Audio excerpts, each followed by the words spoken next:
Welcome back. Janasena అధ్యక్షుడు పవన్ కళ్యాణ్ ఇవాళ CM చంద్రబాబుతో విజయవాడలో భేటీ కానున్నారు. దీనికి సంబంధించి డిస్కషన్ కొనసాగుతుంది. సంపత్ గారు, ఇందాక విష్ణు ఒక పాయింట్ రైజ్ చేశారు. చిరంజీవి తన 18 మంది పార్టీ ఎమ్మెల్యేలతో కాంగ్రెస్లో కలిసినప్పుడు చిరంజీవికి అంత సత్తా లేదనే విషయాన్ని మీరు ఆ రోజు ఎందుకు చెప్పలేదు? ఇవాళ పవన్ కళ్యాణ్ అంశం గురించి ఎందుకు ప్రస్తావిస్తున్నారు అనేది అని ప్రశ్న. సోదరుడు విష్ణువర్ధన్ కదా, Vishnuvardhan garu I don't know how far is brought up in political ఇది, కానీ Chiranjeevi is different, Pawan Kalyan is different.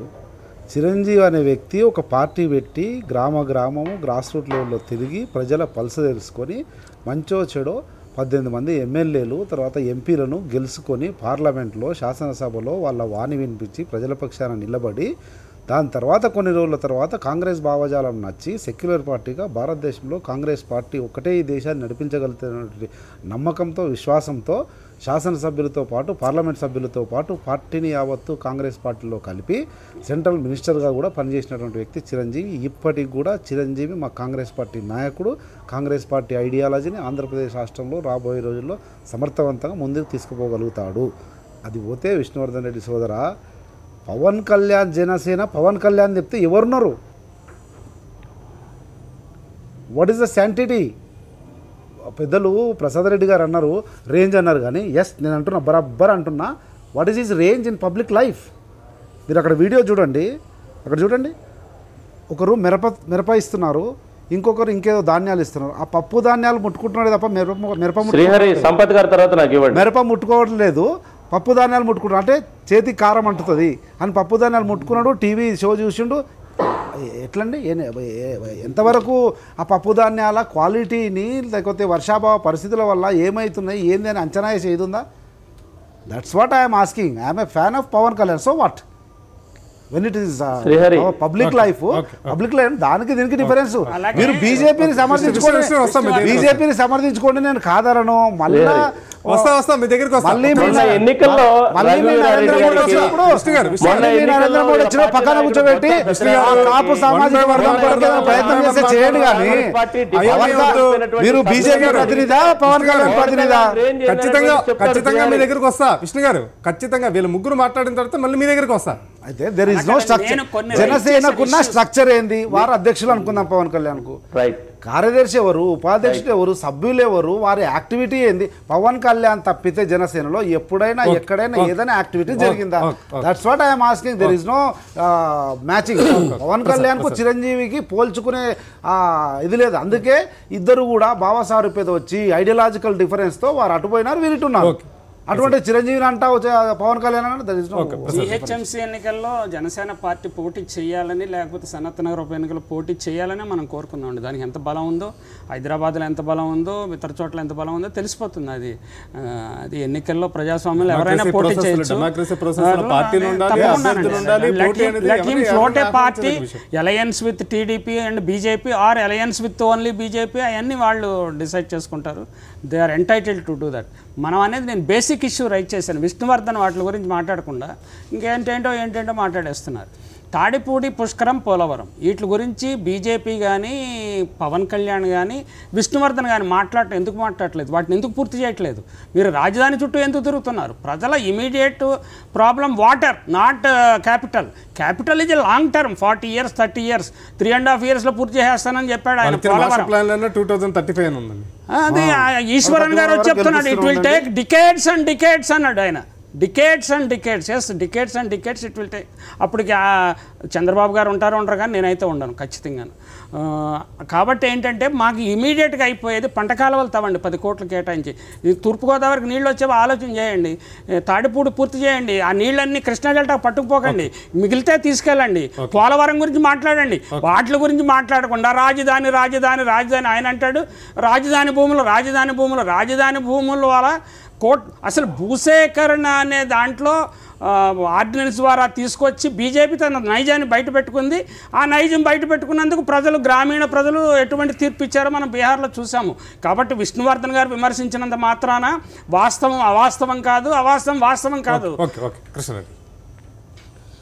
ఇప్పుడు ఒక విషయాన్ని విష్ణువర్ధన్ రెడ్డి గారు క్లారిఫై చేయాలి.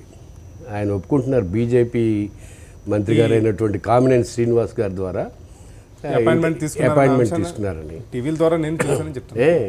అంటే వచ్చినప్పుడు మరి ఎజెండా కూడా తెలిసి ఉంటుంది కదా, కామినేని శ్రీనివాస్ గారికి ఎజెండా కూడా తెలిసి ఉంటుంది కదా, పలానా విషయం అని చెప్పండి. ఎందుకంటే చీఫ్ మినిస్టర్ గారిని కలిసేటప్పుడు ఆయన కూడా వివరాలతో ఉండాలి కాబట్టి ఇదిగో ఫలానా విషయాలు వారితో మాట్లాడతానని పవన్ కళ్యాణ్ గారు కామినేని శ్రీనివాస్ గారు చెప్పే ఉంటారు.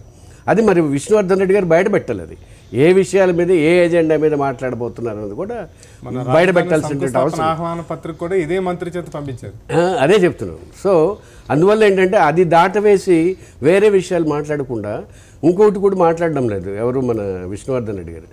ఒక విషయాన్ని ఆయన ఒప్పుకుంటున్నారు, ఏంటి అంత పొలం అవసరమా, అంత విస్తీర్ణంలో భూమి అవసరం, అంత విస్తీర్ణంలో అవసరమా అనేది ఒప్పుకుంటున్నారు.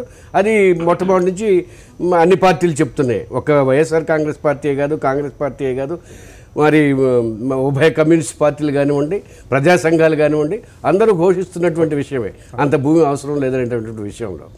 కానీ చెప్పవలసిన విషయాలు ఏంటంటే రైతుల ప్రయోజనాలే చూస్తున్నప్పుడు అన్ని గ్రామాల్లో తిరగకుండా అందరూ ప్రశ్నించేటటువంటి విషయం ఇది. నేనొక్కని కాదు, అన్ని గ్రామాల్లో తిరగకుండా కేవలం 3 గ్రామాల్లోనే తిరగడంలో ఉన్నటువంటి ఆంతర్యం ఏమిటి, అక్కడనే ఆపమని చెప్పాల్సినటువంటి ఇదేమిటి.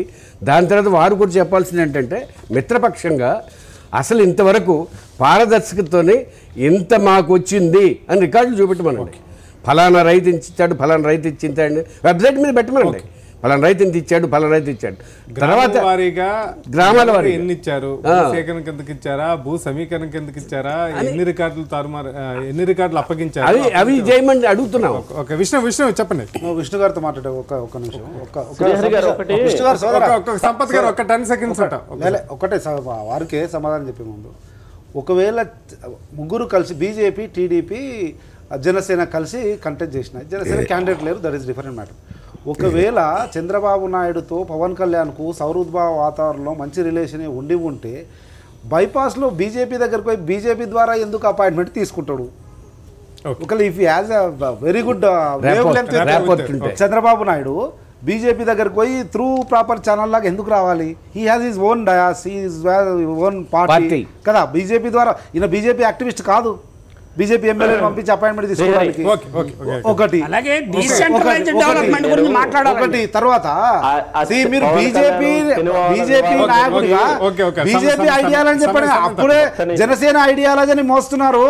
విష్ణు గారు అతి తొందరలో నరేంద్ర మోడీ పతనం స్టార్ట్ అయింది, అది గమనించి వివేకవంతమైన రాజకీయ నాయకుడుగా పవన్ కళ్యాణ్ దూరం కాబోతా ఉన్నాడు. మీకు టీడీపీకి బీజేపీకి దూరం కాబోతా ఉన్నాడు. జాగ్రత్త విష్ణువర్ధన్ రెడ్డి గారు. సంపత్ కుమార్ గారు కాలం నిర్ణయిస్తాదిలే. పవన్ కళ్యాణ్ బలహీనుడా, నరేంద్ర మోడీ గారు బలమైన నేను బలహీనుడు పవన్ కళ్యాణ్ అనలేదు సోదరా. ఒక్క నిమిషం ఆగల మిత్రమా, అయితే నేను ఆ సినిమా వాళ్ళ చర్చ, సినిమాకు సంబంధించి ఎంత బలం ఉంది, బలహీనలు ఏందనే దానికంటే కూడా మనం ఈరోజు ఒక వాల్యూడ్ డిస్కషన్లో ఉన్నాము. దాని గురించి మాట్లాడదాం అనుకుంటే, ఎందుకంటే సినిమాల గురించి మన అందరికీ తెలుసు. శ్రీహరి గారు, కృష్ణారెడ్డి అన్న లేకపోతే ప్రసాద్ రెడ్డి గారికి ఇంకా బాగా తెలుసు. ఎందుకంటే జయలలిత గారిని చూసాము, జయా బచ్చన్ గారిని చూసాము, మన ఆంధ్ర నుంచి మన జయప్రద గారు లాంటి వాళ్ళు. నటుల ప్రభావం పైన మరోసారి చర్చించవచ్చు. ముందు టాపిక్లకు వచ్చేద్దాం. ఇవాళ సమావేశం అయితే ఒకటి ప్రసాద్ రెడ్డి గారు ఒక వ్యాలిడ్ ఫీడ్ చెప్పారు. ఏంటంటే మీరు తాడిపూడి గురించి కానీ, పుష్కర గురించి కానీ, పోలవరం గురించి కానీ మాట్లాడలేదని. అయితే ఒకటి మేము కరెక్ట్గా ఒక నెల రోజుల కిందట ఆంధ్రప్రదేశ్లో భారతీయ జనతా పార్టీ ఎమ్మెల్యేలు, మంత్రులు, ఎంపీలు, ఎమ్మెల్సీలు కూడా పోలవరము అటు నుంచి విశాఖపట్నం దగ్గర ఉన్నటువంటి పెండింగ్ ప్రాజెక్టులు, తర్వాత రాయలసీమ ప్రాంతంలో ఉన్నటువంటి హంద్రినివా, గాలేరు నగరి, వెలుగోడు, ఈ పెండింగ్ ప్రాజెక్ట్ అన్నీ కూడా అధికారికంగా వెలుగోడు అన్ని ప్రాజెక్టులు కూడా మేము సందర్శించాం. అఫిషియల్గా పార్టీ తరఫున సందర్శించిన తర్వాత రాష్ట్ర ప్రభుత్వం చేయాల్సిన పనుల మీద రాష్ట్ర ప్రభుత్వం దృష్టికి, కేంద్ర ప్రభుత్వం చేయాల్సిన పనులు కేంద్ర ప్రభుత్వం దృష్టికి తీసుకెళ్ళాము. అయితే ఈ సందర్భంలోనే ముఖ్యమంత్రి గారు 4-5 రోజుల కిందట రాయలసీమకు సంబంధించినటువంటి పెండింగ్ ప్రాజెక్టుల మీద రివ్యూ కానీ, పెండింగ్ ప్రాజెక్టులు చూడడం కానీ జరిగింది. ఇది మనం స్వాగతించేటువంటి అంశం. అయితే పవన్ కళ్యాణ్ గారికి సంబంధించినటువంటి ప్రాజెక్టుల మీద స్పందించేటువంటి లేదా ప్రాజెక్టుల మీద మాట్లాడలేదనేటువంటివి ఇప్పుడు మీరే చెప్పారు, పవన్ కళ్యాణ్ అనేటువంటి వ్యక్తి రాజకీయ పార్టీ గుర్తింపు పొందేది, ఆయన కమిటీలు వేసుకోలేదు, క్షేత్రస్థాయిలో పోలేదని అంశాల వారీగా స్పందిస్తున్నాడు ఆయన మాట్లాడుతున్న సందర్భంలో. అయితే ఒకటి నేను పవన్ కళ్యాణ్ గారి గురించి ఈడ మాట్లాడుతున్న అంశం ఒకటే, ఈరోజు పవన్ కళ్యాణ్ గారు కొన్ని అంశాల మీద రాష్ట్ర ప్రభుత్వంతో మాట్లాడితే రాష్ట్ర ప్రభుత్వంలో చలనం వస్తుంది. దానికి ఉదాహరణ గతంలో ఆయన ఈ యొక్క రాజధాని ప్రాంతంలో పర్యటించినప్పుడు ప్రభుత్వం ఒక అడుగు ఎనికేసి రైతుల పట్ల సానుకూలమైన దృక్పథం ఇప్పుడు 2 అడుగులు ముందుకేస్తుంది. ఇప్పుడు చెప్పండి ఇప్పుడు ఒక అడుగు వెనక్కేసింది, ఇప్పుడు 2 అడుగులు ముందుకేస్తుంది. అపోజిషన్ పార్టీ సంపత్ మధ్యలో మాట్లాడద్దు, అది కల్చర్ కూడా కాదు. నేను కూడా అబద్ధాలు చెప్తున్నావు. అబద్ధాలు చెప్పడం అంటే మీరు care of address me Gandhi Bhavan, me AICC office అబద్ధాలు చెప్పి ఈ దేశంలో రాష్ట్రంలో నాశనం అయిపోయినారు. మీరు ఎందుకు మాట్లాడతారు? మీరు కూడా మా అబద్ధాల గురించి మాట్లాడితే ఎట్లా? ఒక్క నిమిషం ఆగు శ్రీహరి గారు. చెప్పండి. రాష్ట్రంలో పవన్ కళ్యాణ్ చంద్రబాబు నాయుడు గారి యొక్క ఇద్దరి కలయిక వల్ల నిజంగా కొన్ని సానుకూలమైనటువంటి అంశాలు కానీ, లేదా వైఎస్ఆర్ కాంగ్రెస్ పార్టీ లాంటి ప్రతిపక్ష పార్టీలో మాట్లాడుతున్న అంశాలు కానీ నిజంగా ఈరోజు చర్చకు వచ్చి మధ్యాహ్నం బయటకు వచ్చి కొన్ని సానుకూలమైనటువంటి ప్రకటనలు బయటకు వస్తే ఖచ్చితంగా అది వైఎస్ఆర్ కాంగ్రెస్ పార్టీ ఇన్నాళ్ళు మాట్లాడిన అంశానికి సానుకూలమైనటువంటి ఫలితమని నేను భావిస్తా. లేదు భారతీయ జనతా పార్టీ రాష్ట్రంలో మాట్లాడుతున్న కొన్ని అంశాల మీద పవన్ కళ్యాణ్ మాట్లాడితే కొంత ప్రభుత్వం ముందుకడిగేస్తే రైతులకు న్యాయం జరిగితే మంచిదని భావిస్తా. ఇంకా పవన్ కళ్యాణ్ అపమాశుభమని కలవలేదు, ఆయన నేను సాయంకాలం అపాయింట్మెంట్ తీసుకున్నాడు. దీని మీద ఎందుకు మనం కృష్ణారెడ్డి గారు కానీ లేకపోతే ప్రసాద్ రెడ్డి గారు కానీ ఎందుకు మనం అన్ని అనుమానాలు, ఆయన అది మాట్లాడలేదు ఇది మాట్లాడలేదు, ఎందుకు మనం ఊహాజనితమైనటువంటి ప్రశ్నలు ఎందుకు వేయాలి? మేము ఆయనకు ఆలోచన ఇస్తున్నామండి. ఇప్పుడు ఆయన డీసెంట్రలైజ్డ్ డెవలప్మెంట్ గురించి పట్టించుకోవాలా, అంతేగాని రాజధాని గురించి ఆయన ప్రయారిటీ రాజధాని అయిపోయింది, చంద్రబాబు గారి ప్రయారిటీ రాజధాని అయిపోయింది. ఆయన పవన్ కళ్యాణ్ హైజాక్ చేస్తున్నాడు. రియల్ ఇష్యూస్ వేరే ఉన్నాయి. డీసెంట్రలైజ్డ్ డెవలప్మెంట్, గోదావరి జిల్లా విశాఖపట్నం ఏంటి పరిస్థితి? విశాఖపట్నంలో ఐటీ పెట్టకుండా మళ్ళీ అక్కడే పెడుతున్నాడు. నేను అనేది మేము చెప్పదలుచుకున్నది ఏంటంటే Pawan Kalyan be not hijacked by Chandrababu agenda, అది మేము చెప్పదలుచుకున్నది. విష్ణు గారు ఇక్కడ ప్రసాద్ రెడ్డి గారు ఒక కీలకమైన అంశం ఏంటంటే, ఏదైనా ప్రజలకు సంబంధించి ఇప్పుడు అధికార వికేంద్రీకరణ జరగాలని పెద్ద ఎత్తున రాయలసీమలో కావచ్చు, ఉత్తరాంధ్రలో కావచ్చు, అలాగే ఒంగోలు లాంటి కాస్త మెట్ట ప్రాంతాల్లో కావచ్చు పెద్ద ఎత్తున ప్రజల్లో నలుగుతుంది. అభివృద్ధి అనేవి మాకు రావట్లేదని ఒక రకమైన బాధను వ్యక్తం చేస్తున్న సమయంలో ఒక ఎజెండాను హైజాక్ చేయడానికి ఈ మీటింగ్ ను ఉపయోగించుకుంటున్నారా అనే ఒక రకమైన అంశాన్ని, ఒక కీలకమైన అంశాన్ని దీనిపై మాట్లాడదాం. కాసేపు బ్రేక్ తీసుకున్నాం. శ్రీహరి గారు కాసేపు బ్రేక్ తీసుకున్నాం. బ్రేక్ తర్వాత వస్తాం.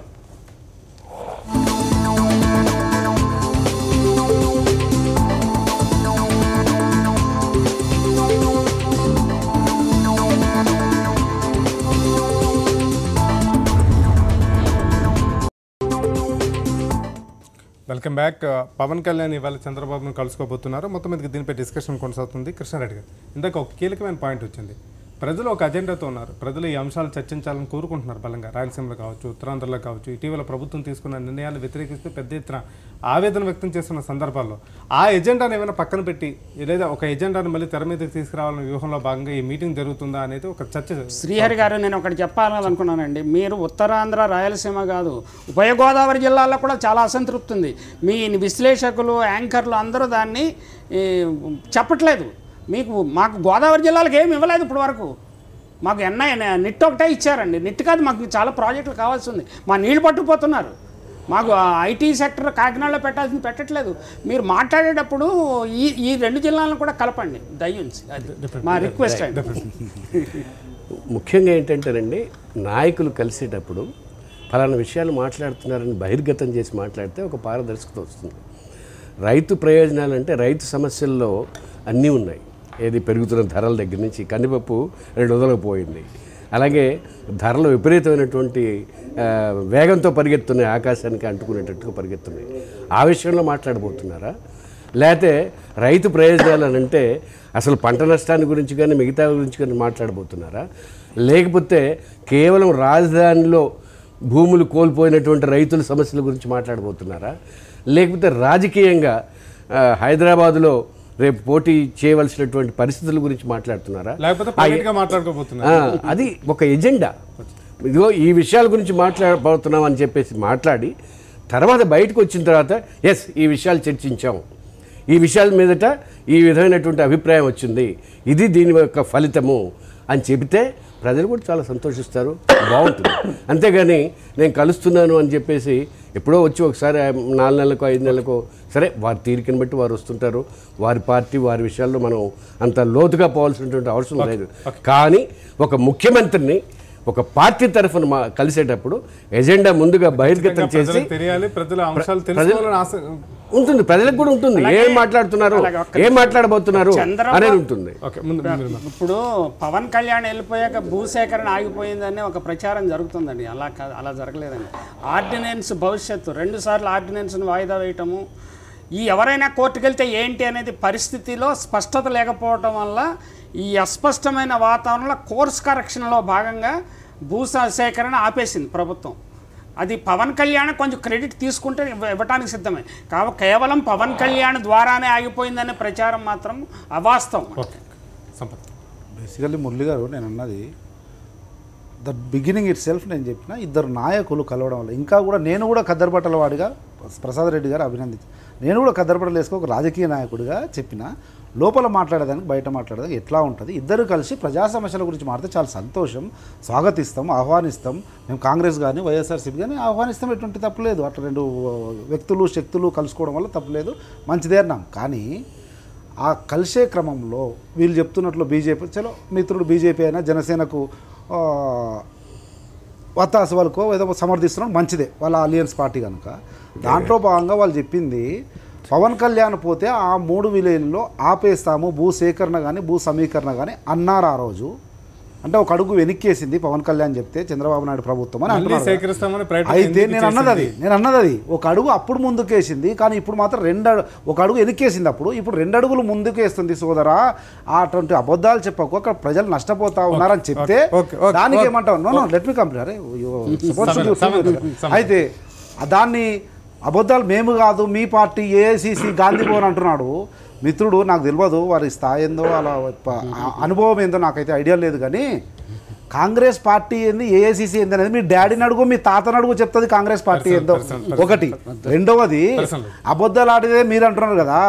నిన్న పొద్దున ఒక దగ్గర మాట్లాడితే 15 నెలల తర్వాత బీజేపీ పరిపాలన చూసిన తర్వాత నువ్వు మనిషివా నరేంద్ర మోడీవా పచ్చి అబద్ధాలు ఆడుతున్నావు అని తిడుతుందో ఒక ఆమె ఇంకొక ఆయన. 15 నెలలుగా మీరు చెప్పిన ప్రతి ఒక్కటి అబద్ధం అని తెలియదు. మీ ఆంధ్రప్రదేశ్ ప్రజలే 2 చిప్పలు తెచ్చి ఒకటి నీళ్లు ఒకటి మట్టి ఇచ్చిపోతే అది అబద్ధం కాదా? ఆ రోజు పార్లమెంట్లో చెప్పింది అబద్ధం కాదా? అబద్ధాలు చెప్పేది మీరా మేమా? 15 నెలల్లో తేలిపోయింది కదా. ఆ రకంగా ఒట్టిగానే పట్టకాల్సి మీద వేయడం కాదు కదా. బీజేపీ గురించి మాట్లాడాలి కానీ జనసేన అధ్యక్షుడు నెత్తినేసుకొని పార్టీ మీద మాట్లాడే మాత్రాన పెద్ద లీడర్ అవుతావా? విష్ణు గారు ఒక్క నిమిషం విన్నారు. దయచేసి వ్యక్తిగత విమర్శలొద్దు. అజెండాలో రాజకీయపరమైన అంశాలు చేస్తున్న అంశాలు జరగకపోతాయి. శ్రీహరి గారు చెప్పండి. సంపత్ గారు మాట్లాడిన వ్యాఖ్యలు ఆయన వ్యక్తిగతానికి వదిలేస్తాను, నేను ఆయన క్యారెక్టర్ వదిలేస్తున్నాను.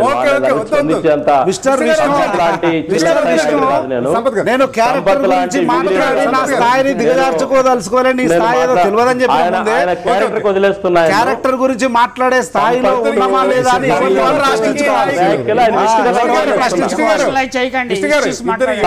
సంపత్ గారు వ్యాఖ్యలను వ్యక్తిగతంగా వినాలి. విష్ణు గారు ఇద్దరు యువ రాజకీయ నేతలు సహనం టాలరెన్స్ ఉండాలి ఇక్కడ కూడా. బీహార్లో ఓడిపోయిన తర్వాత బీజేపీ పతనావస్థలో ఉన్నప్పుడు బీజేపీ ఓట కూలిపోతున్నప్పుడు బీజేపీ నాయకుడిగా ఆ రకమైనటువంటి ఫ్రస్ట్రేషన్ లో మాట్లాడడం తప్పలేదు. అర్థం చేసుకోగలుగుతా విష్ణు గారి మానసిక స్థితిని నేను అర్థం చేసుకోగలుగుతా. బీజేపీ కోటలు కూలుతా ఉన్నాయి, వృద్ధులందరూ నరేంద్ర మోడీని ఆ పరిస్థితుల్లో బీజేపీ నాయకులు మాట్లాడతాడు కదా. శ్రీహరి గారు నేను ఆ అంశాల జోలికి వెళ్ళదలుచుకోలేదు, అది మా సంపత్ గారి వ్యక్తిగతానికి వదిలేస్తున్నాను. అయితే పవన్ కళ్యాణ్ గారు చంద్రబాబు నాయుడు గారి కలయిక ఈ రాష్ట్రానికి మా కృష్ణారెడ్డి అన్న చెప్పినట్లు ఒక అజెండా తోటి నేను ఈ అంశాల ప్రాతిపదికన ముఖ్యమంత్రిని కలుస్తున్నాను అని కానీ ఒకవేళ ముందు చెప్పగలిగితే స్వాగతించేటువంటి అంశం. ఒకవేళ చెప్పడానికి ఇబ్బందికరమైన పరిస్థితులు వేళ పవన్ కళ్యాణ్ కానీ పార్టీకి కానీ ఉంటే కలిసిన తర్వాత ఈ అంశాల మీద ముఖ్యమంత్రితో కలిశాను, ఈ అంశాల మీద ముఖ్యమంత్రి ఈ రకంగా మాట్లాడినది, ఎందుకంటే అది 1-to-1 జరిగేటువంటి సమావేశం కాబట్టి వాళ్ళు కలుస్తుంది కూడా రాష్ట్ర ప్రయోజనాలకు సంబంధించిన అంశాలు కావచ్చు. ఖచ్చితంగా పవన్ కళ్యాణ్ చెప్తే చంద్రబాబు నాయుడు గారు వినే అవకాశాలు కూడా ఉంటాయి. కారణం ఏంటంటే మా మిత్రపక్షమైనటువంటి పార్టీ కాబట్టి ఖచ్చితంగా పవన్ కళ్యాణ్ చంద్రబాబు నాయుడు గారి యొక్క కలయిక రాజధాని ప్రాంతాల్లో ఉన్న రైతులు కావచ్చు, రాష్ట్రంలో ఉన్న సమస్యల పరిష్కారానికి కానీ ఉపయోగపడుతుందనేటువంటి విశ్వాసం నాకుంది. కాంగ్రెస్ పార్టీ ఈ రాష్ట్రంలో ఈ దేశంలో ఏందనేటువంటిది పార్లమెంటులో వాళ్ళు ప్రతిపక్ష హోదా కోల్పోయినటువంటి తీరే ఉదాహరణ. ఈవెన్ బీహార్ లో బేటీ కాంగ్రెస్ కు టీడీపీకి కాదు మిత్రమా, బేటీ జనసేన టీడీపీ బేటీ. ఆ బేటీ గురించి చెప్పండి, ఆ బేటీ గురించి చెప్పండి, ఆ బేటీలో జరిగే విషయం మీద చెప్పు సోదరా. కృష్ణారెడ్డి గారికి, ప్రసాద్ రెడ్డి గారికి, సంపత్ గారికి, అలాగే కదిరి నుంచి ప్రత్యేకంగా లైన్లోకి వచ్చిన విష్ణువర్ధన్ రెడ్డి గారికి ధన్యవాదాలు. రేపటి హెడ్లైన్ షోలో మళ్ళీ కలుసుకుందాం. Signing off Srihari. తదుపరి తాజా వార్తలతో బులెటిన్ ప్రసారం అవుతుంది.